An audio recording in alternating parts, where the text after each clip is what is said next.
I'm gonna just put these, let these go around. These are some, this is what it's not supposed to be like. There's another. Rejects? Rejects? Those are rejects. What I'm going to do today, I've got, I think, a lot of time, is I made, when I'm changing from the handout has something different than what I'm going to do today. This is an upgrade. And I haven't written all of the data for that, so I'm working on it. I will get the data out and probably email it out. I started with a block of hard maple, which is about 5 inches long. Let me see. It's 4.5 inches long, and out of a 8-quarter piece of hard maple. The first thing we do with it is we put it between centers, and I'm not going to do all of these steps because they're so simple. I turn it between centers, a spur center on this side. That's not my spur. I have a, well, I had one. Spur drive on this, a 4-prong spur drive on one side, and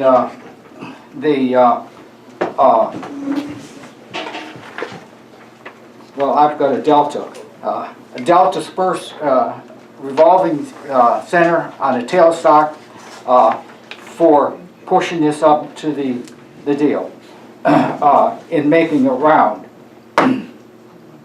Then I take, after it's round, I mark my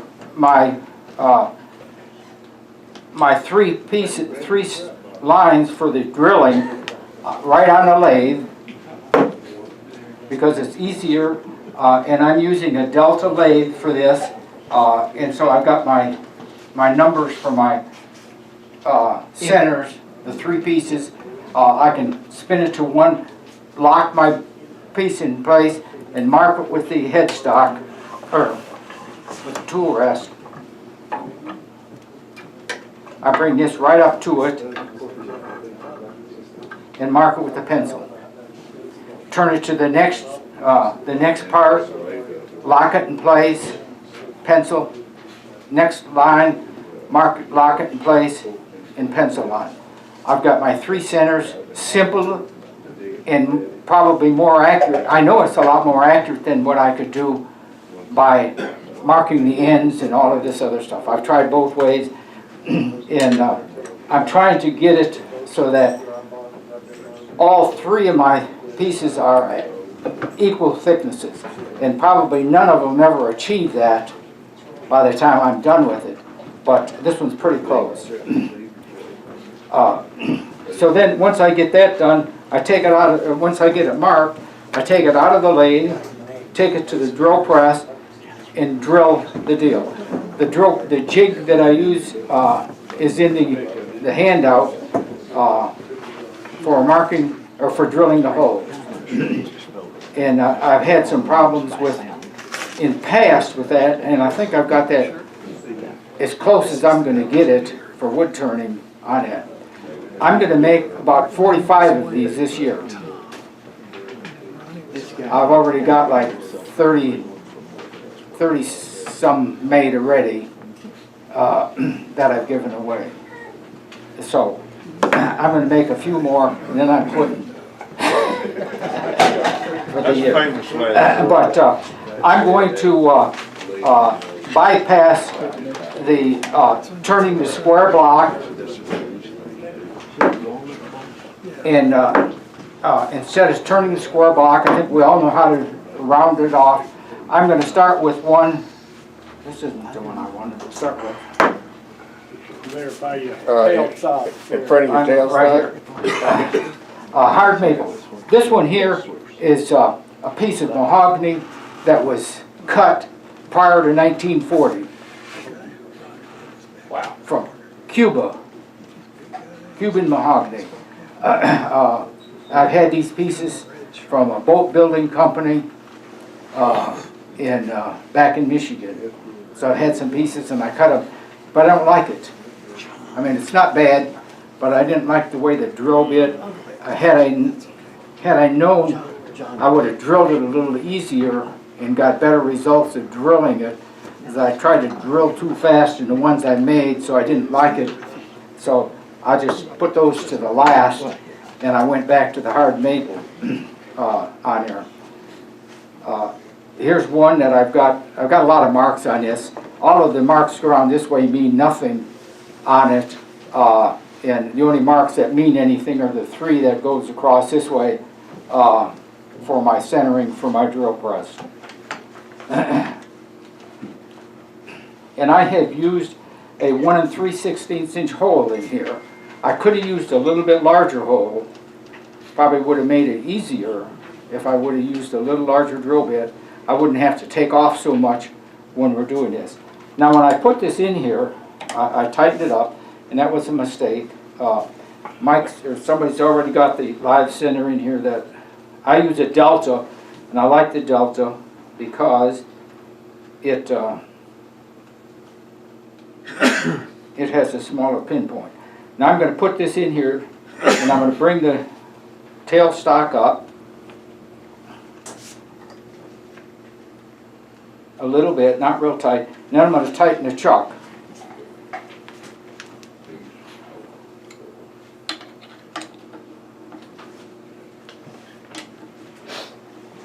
For turning it.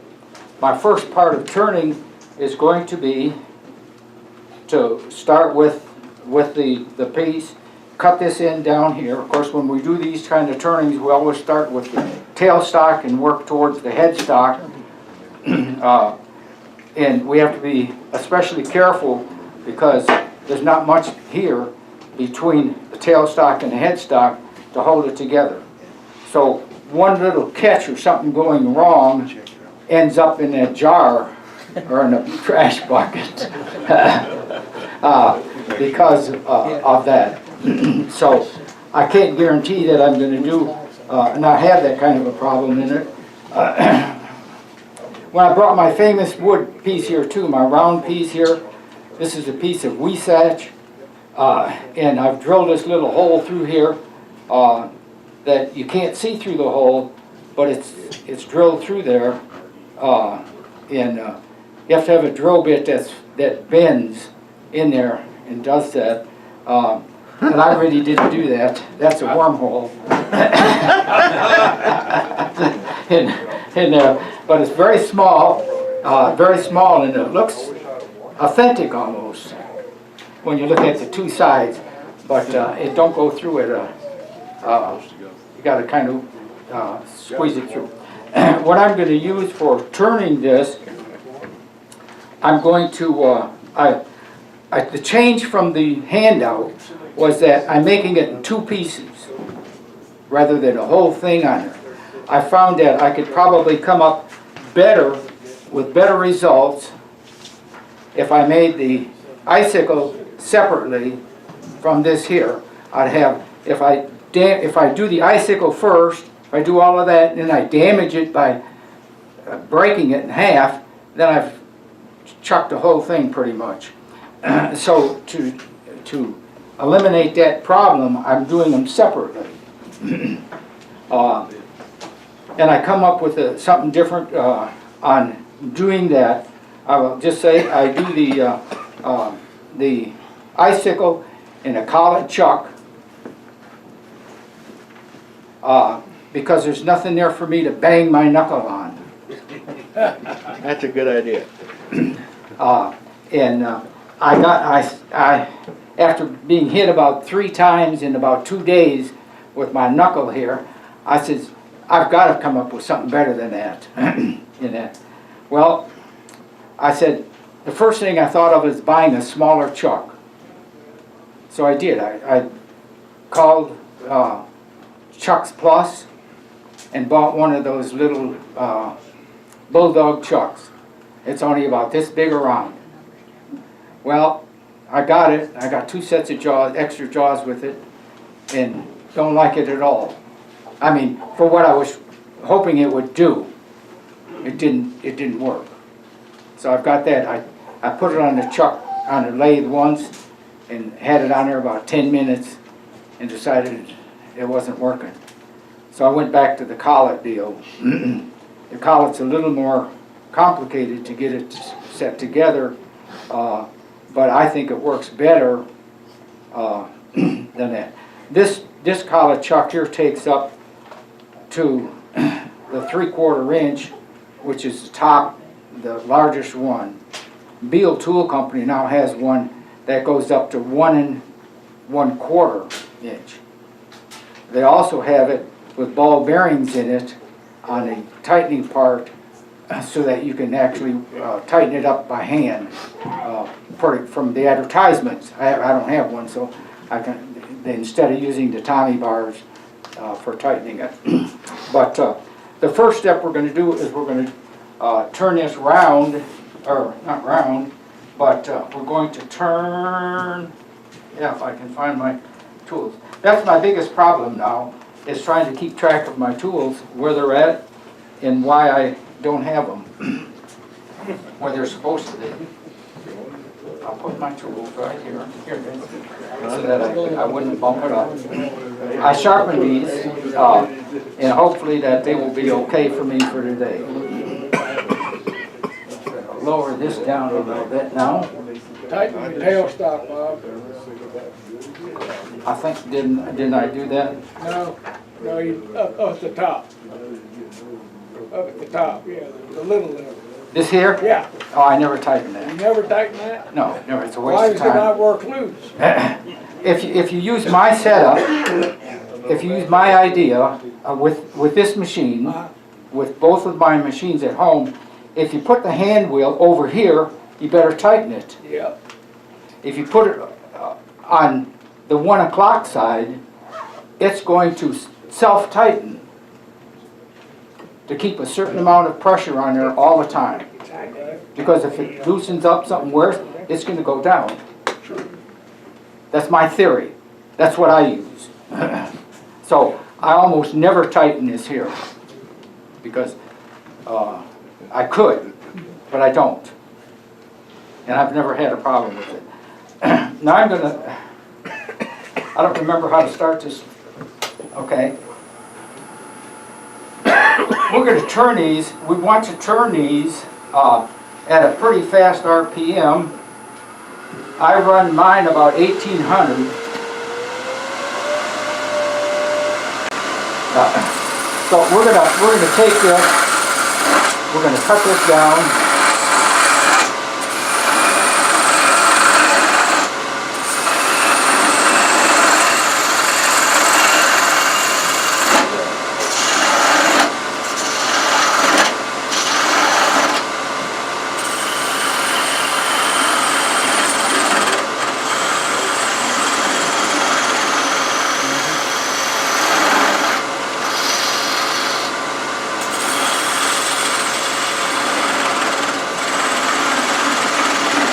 I'm using a 3/8 inch spindle guide.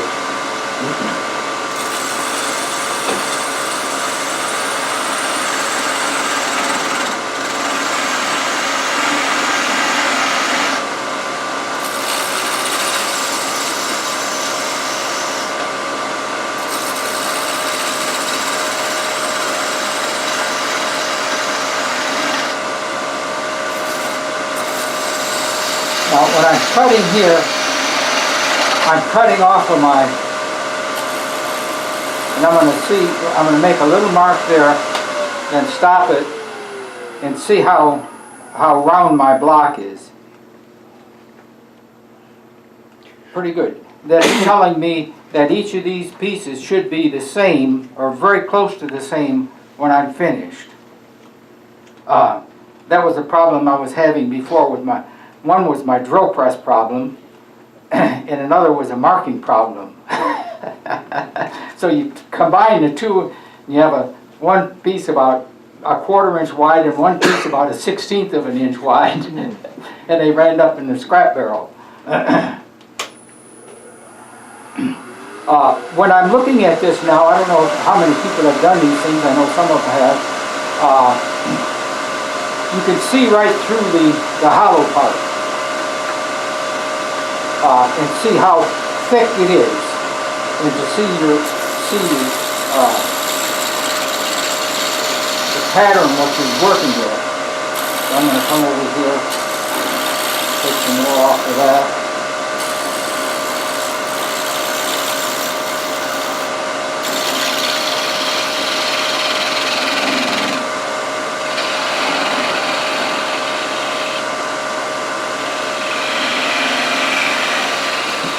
I may have gotten it too thin already.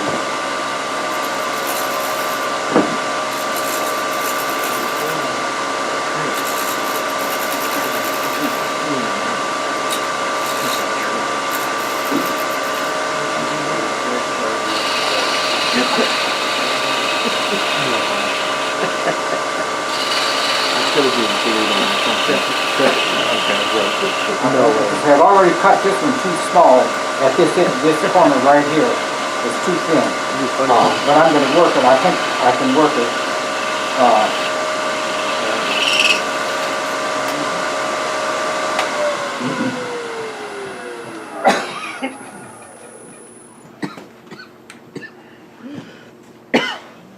No, maybe not.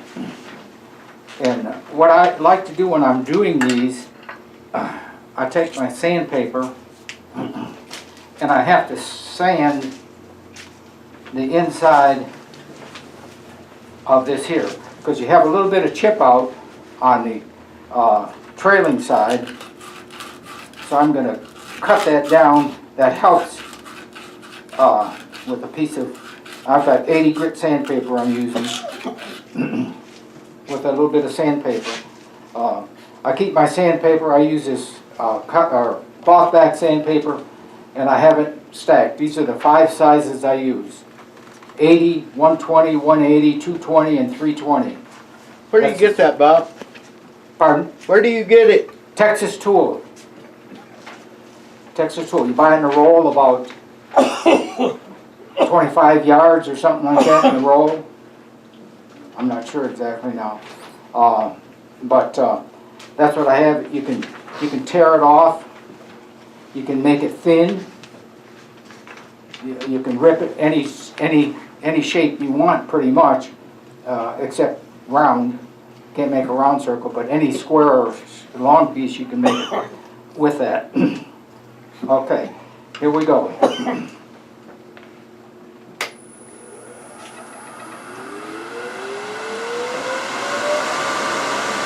Now I'm going to try to get this here down here about the diameter I want. I've got several methods of checking the diameter. One is to look at it, and the next is to use a pair of calipers. And I've got 2 sets here.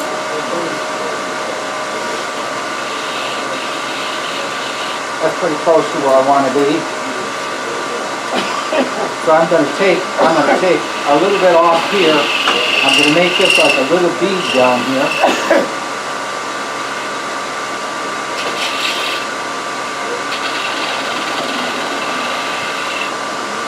Oh, you know, I forgot 2 important things, and I may ruin it. I forgot the most important parts of the whole thing.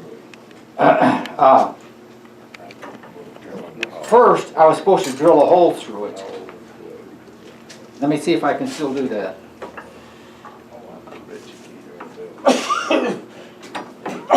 Get that. Just a 60-degree revolving center in the tailstock, and I can bring it up just lightly.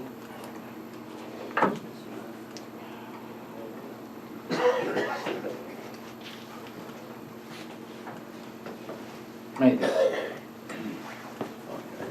Now I'm gonna, what I do is, and then I tighten it. That's the way I do it. There's pluses and minuses to all of these things that we do. So I'm about ready here to get this finished for a little part here, and then I'm gonna cut some more of this here off and finish that up. I'm gonna speed this thing up again. Need to speed up a little bit.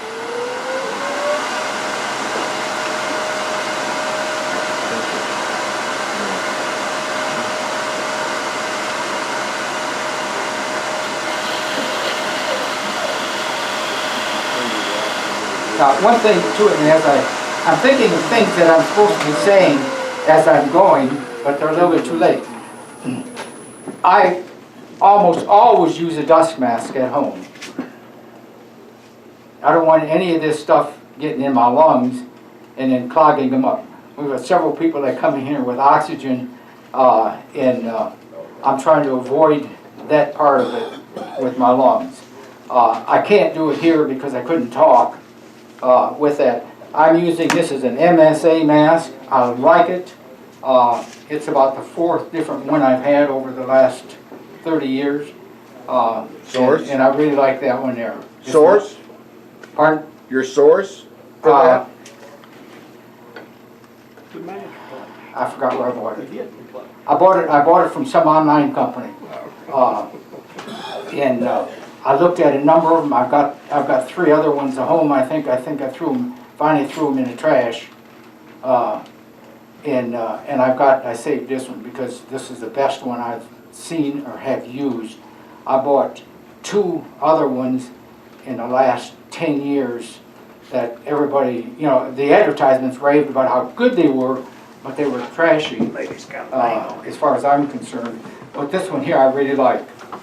What do you like about it so much? I mean, what's different about it? Well, it's lightweight and it actually works. It seals to your face. It seals to your face easy.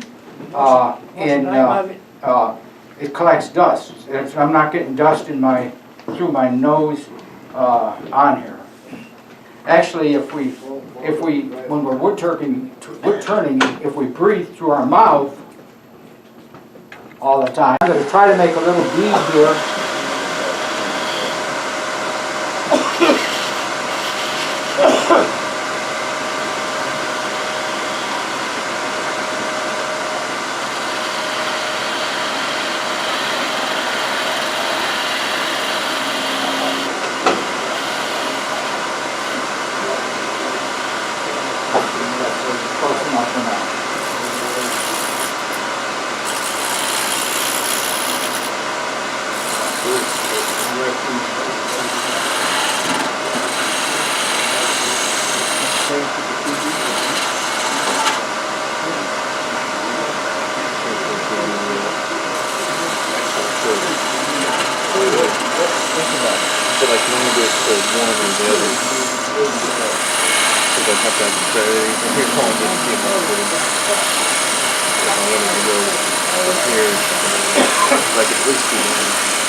I'm working on the other side, although I'm going to take some more off of this to make the wings in here a little thinner, narrower.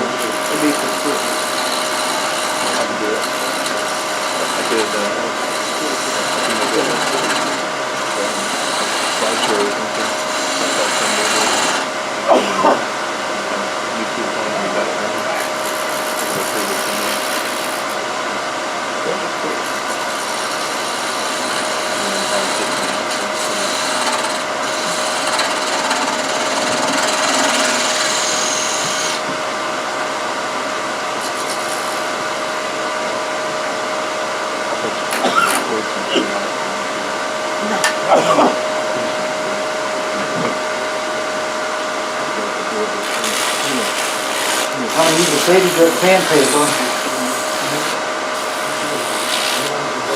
Take out any little perfections on these wings.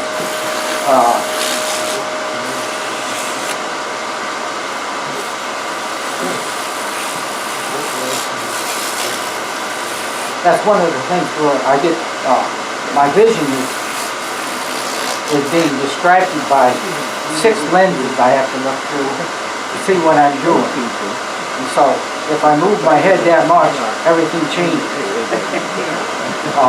And consequently, I get more stuff that goes in the little jar or the wastebasket.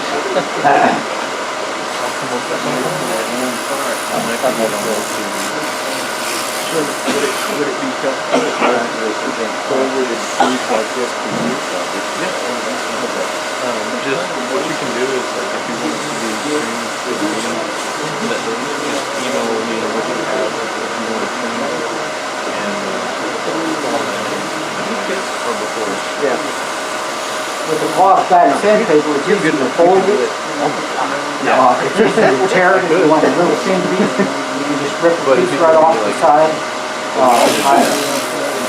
Now, I'm gonna see, and these things, if I found that, and I've been doing mine at about 1800 RPM.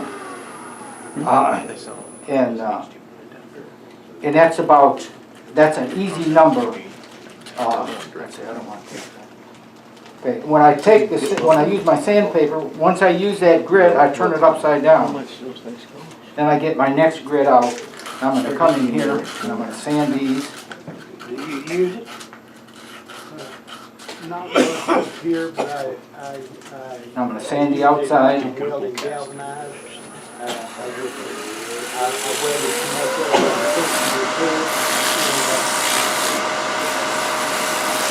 Every time I do that, I really try to get it with that welding. And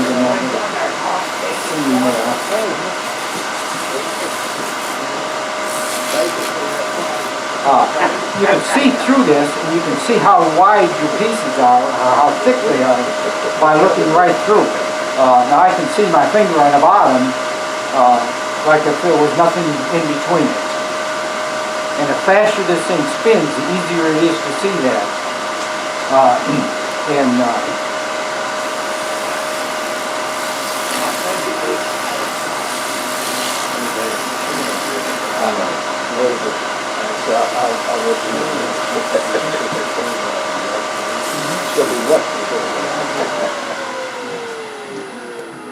This is bigger than I use up here, but that one fits my welding. This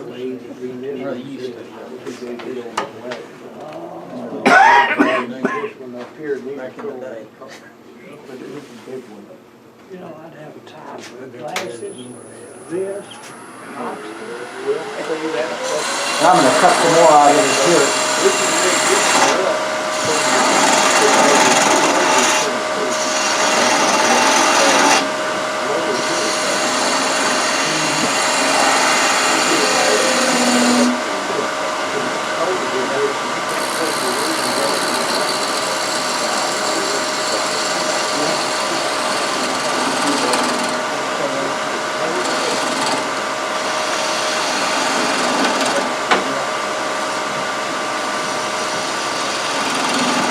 I don't measure this the globe any.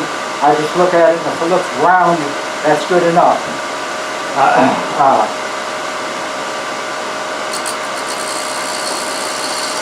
And if the wings look okay.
I'm trying to see if the wings or arms on this side here are about the same as here, and they're not. So I'm going to cut a little more off of here.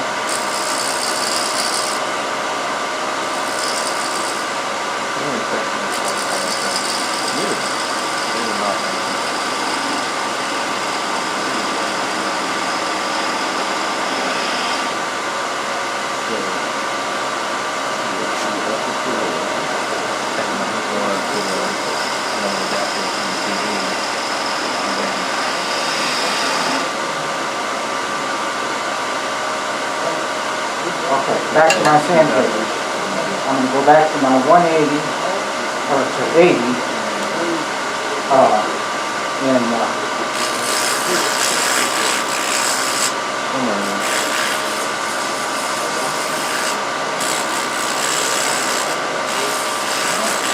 I'm using my sandpaper on the back side so I don't have to move the tool rest all the time. I figure that that's just as safe as trying to do it on the front side.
Plugs into the TV.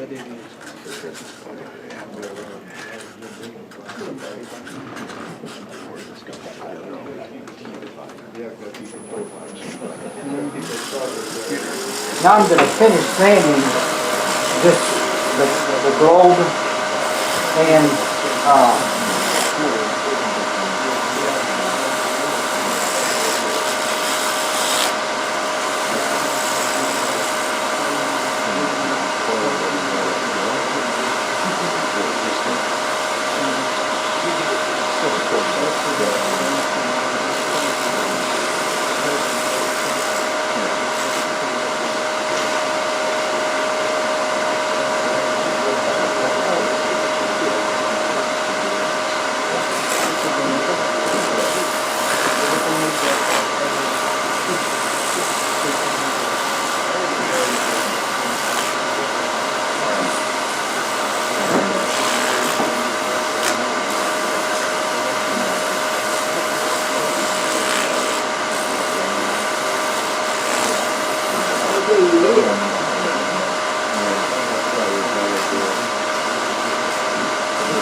On that side.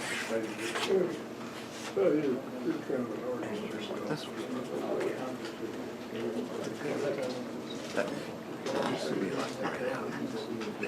you don't have good looking yards. See right now. I know. Size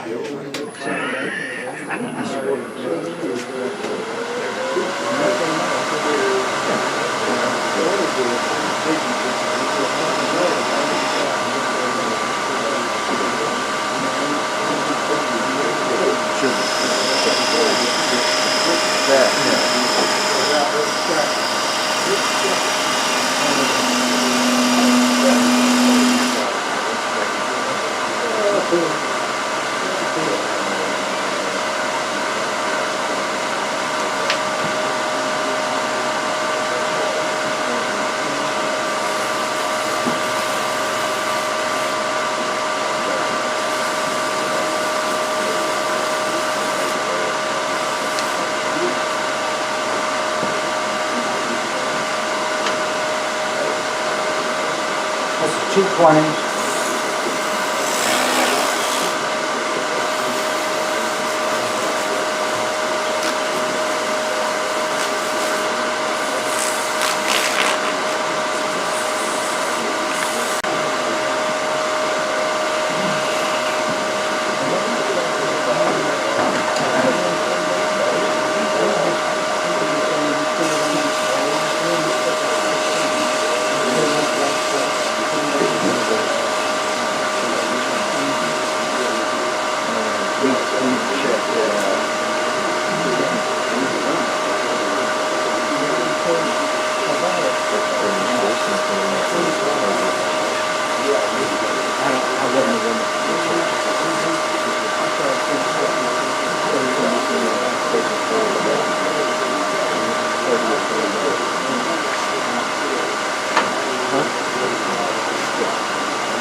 It's the camera.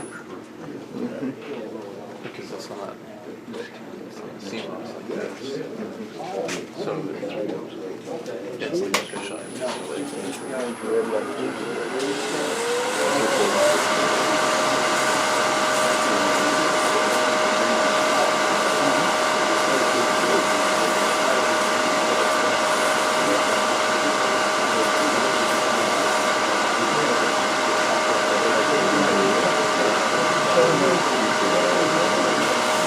Now, final sandpaper 320.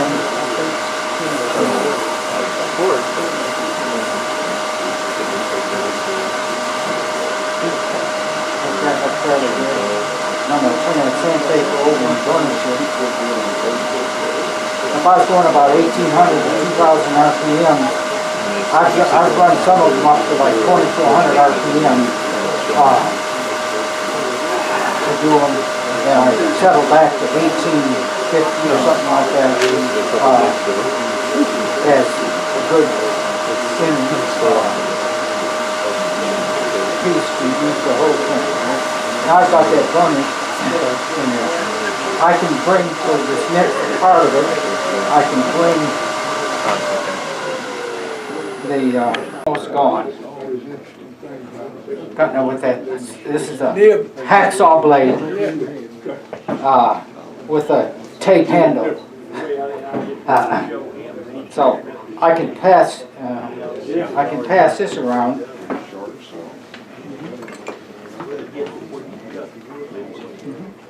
Delta center.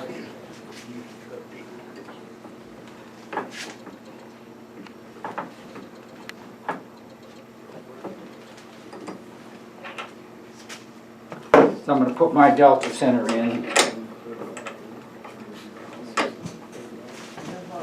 It's almost as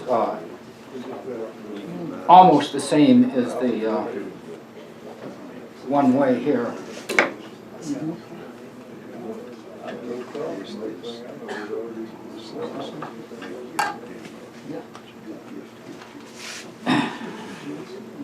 Now we got this lock between those, the 2 points. We got tailstock and this here. It's a little bit not round, a little unround.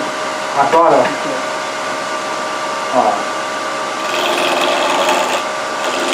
roughing out and cut it with this one. The reason I like this chuck is because I'm not going to smash my fingers, my knuckles on it. If I bump it, it's just going to be there. And that has saved me a lot of kinks.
Bob, you got about Pardon? 7 minutes.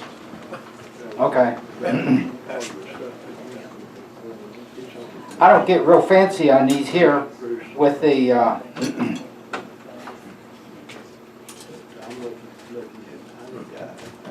going to start with 120 here on the sandpaper on this. I'm going to sand this up a little bit.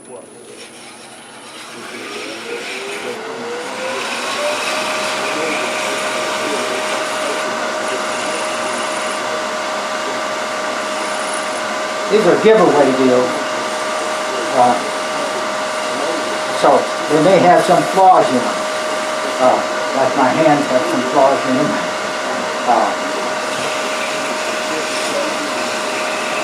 Mostly my mind, my vision. Now I'm going to, I've got this pretty well the way I want it. I'm going to look at cutting the tinning down to the size I want. And my best tool measuring that is this little tool right here.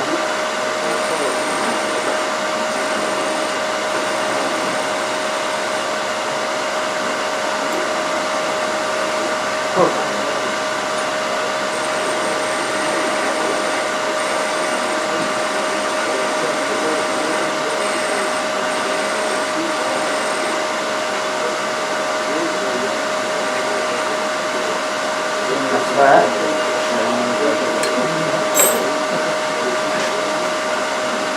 Then I'm going to finish, and I'm going to cut this end off here.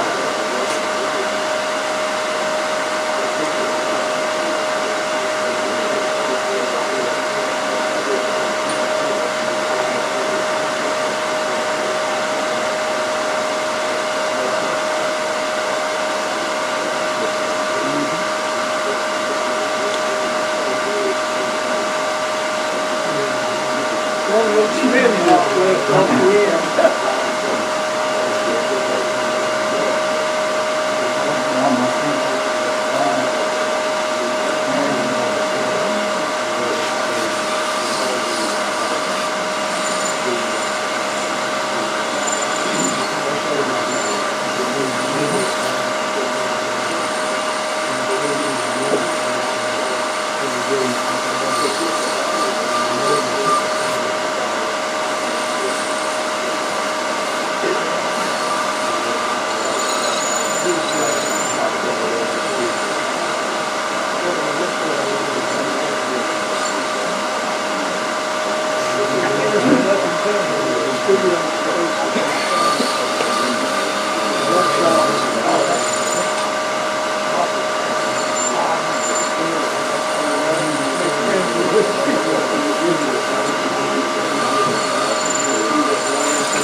Double-sided tape. Well, you know, just do gradually, it says.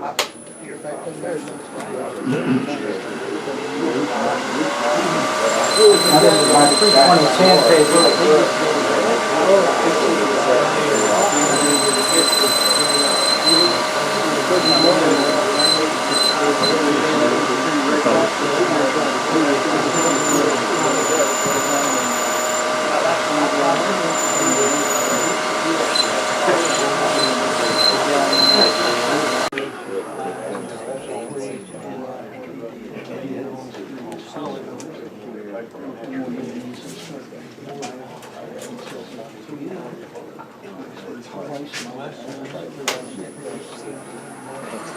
I'm going to leave about about an eighth of an inch on this here. I'm going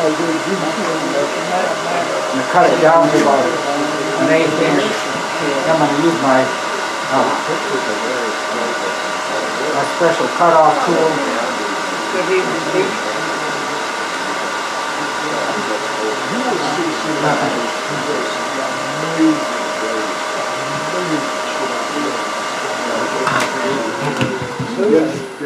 And that's going to fit in there with a little bit of glue. Where's my wires? The wires are over here. Here, let me throw them to you, Bob, see if you can secure yourself. Well, pardon? How do you twist those? Oh, okay. To twist these here, I have this. Let me get this one off here and throw those back in there. And this little wire is going to go right through that hole I drilled in the top. Cool. Sometimes you might have to clean that hole out a little bit. It gets kind of clogged over from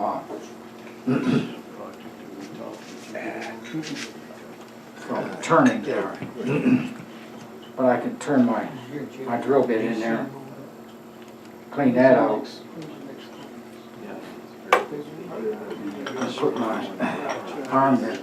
Now I glue these in generally, but I think depending on what it is, I would make this eye hook here a little about this long up to about here, and then the little hole I bored into the top, I can bend it over, and I wouldn't even have to glue it in. Are you all, hey. Y'all gonna be at home? It is a cool idea. Well, while he's finishing that up, It's supposed to go in there. well, it will.